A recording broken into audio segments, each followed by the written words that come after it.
नमस्ते। कैसे हैं आप लोग? उम्मीद करता हूँ इस कोरोना काल में भी आप लोग भी सही होंगे जैसे हम हैं, और उम्मीद है कि सबने फर्स्ट डोज तो ले ही लिया होगा, है कि नहीं? चलिए, तो आज हम जो पढ़ने वाले हैं उस टॉपिक का नाम है मुंशी प्रेमचंद। मुंशी प्रेमचंद का जैसे ही हमारे दिमाग में नाम आता है, बहुत सारी कहानियां का नाम आने लगते हैं हिंदी की, बहुत सारे उपन्यासों के नाम आने लगते हैं हमारे हिंदी में जो बहुत सारी कहानियां हैं जो हम लोग ने 9-10 में पढ़ा होगा। तो इस प्रकार से मुंशी प्रेमचंद जी का जो है हमारे हिंदी की कहानियों में बहुत ही बड़ा योगदान रहा है। तो आज चलिए जिस मुद्दे पर आज हम चर्चा करेंगे, जिनका नाम है मुंशी प्रेमचंद। ठीक है, तो मुंशी प्रेमचंद जी का जो जन्म है वो 31 जुलाई 1980 को हुआ था। कब हुआ था उनका जन्म? 31 जुलाई 1880। उनका जन्म तो आज जो हम जिस मुद्दे पर चर्चा करने वाले हैं वो है मुंशी प्रेमचंद, जिनका जन्म हुआ था 31 जुलाई 1880 ईस्वी को। स्थान जो था जहां उनका जन्म हुआ था वो बनारस के वाराणसी के निकट एक लमही गांव में हुआ था। ठीक है, उनके पिता का नाम जो था वो अजायब लाल था। उनके पिता का नाम क्या था? अजायब लाल। उनकी माता का नाम था आनंदी देवी। उनका जो पहला विवाह हुआ था उनकी 15 वर्ष की आयु में हुआ था। ठीक है, उनका जो दूसरा विवाह हुआ था 1906 ईस्वी में हुआ था। वो भी विधवा विवाह हुआ था, बाल विधवा विवाह। वो विधवा विवाह के बहुत बड़े समर्थक थे, तो इन्होंने बाल विधवा विवाह का नाम था शिवरानी देवी, जिनसे उन्होंने दूसरा विवाह किया था। और इनका जो निधन था वो बड़ी बीमारी की वजह से, उनको बहुत समय से एक बीमारी थी जिसकी वजह से उनका निधन 8 अक्टूबर 1936 ईस्वी में हुआ था। उनका जो अंतिम उपन्यास था मंगलसूत्र, जो अपूर्ण रह गया था, उसके पुत्र अमृत राय के द्वारा पूरा किया गया था।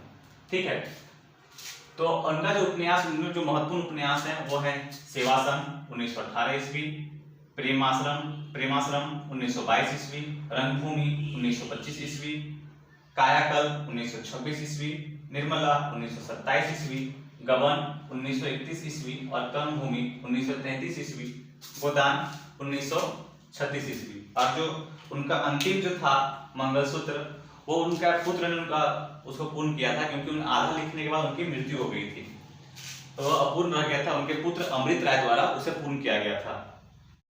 यह जो है इसका आप लोगों के लिए बहुत ही आवश्यक है, क्योंकि ये बहुत सारे परीक्षाओं जैसे एमबीएस की तैयारी जो कर रहे हो उनके लिए ये बहुत सारे काम आ सकते हैं। जो हमारे जो बीए में ऑनर्स के जो पढ़ाई कर रहे हैं हिंदी ऑनर्स, उनके लिए भी ये बहुत जरूरी काम आ सकते हैं। तो इनका स्क्रीनशॉट ले लीजिए, आपके परीक्षाओं में बहुत ही उपयोगी रहेंगे।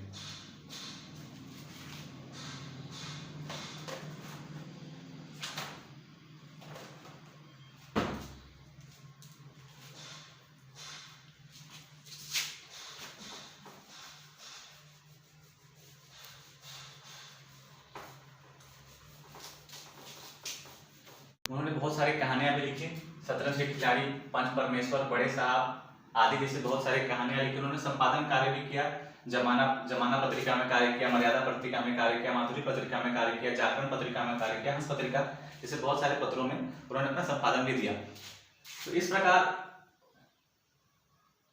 उन्होंने अपने जीवन में बहुत सारे उपन्यास लिखे, कहानियां लिखी, संपादन का कार्य भी किया। उन्होंने उर्दू में बहुत सारी कहानियां लिखी।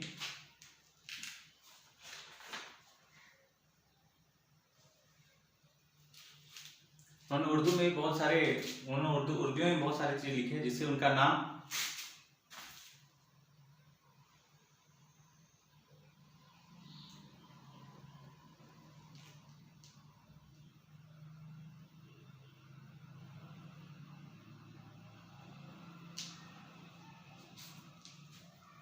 उन्होंने उर्दू में लिखा, जिससे उनका नाम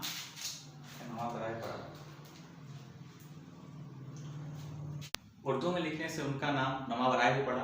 प्रेमचंद जी ने हमारे देश की जो समस्याएं थी, जैसे दहेज प्रथा, कृषकों की समस्या, जैसे बहुत सारी जो समस्याएं थी, इन्होंने उसका भी अपनी कहानियों में जिक्र किया, चर्चा किया, और इस कहानियों के माध्यम से दूसरों को बताया कि हमारे यहाँ दहेज प्रथा की समस्या है, या फिर इस प्रकार से बहुत सारी चीजों को उन्होंने अपने कहानियों में चित्रित कर उन समस्याओं के बारे में बताया।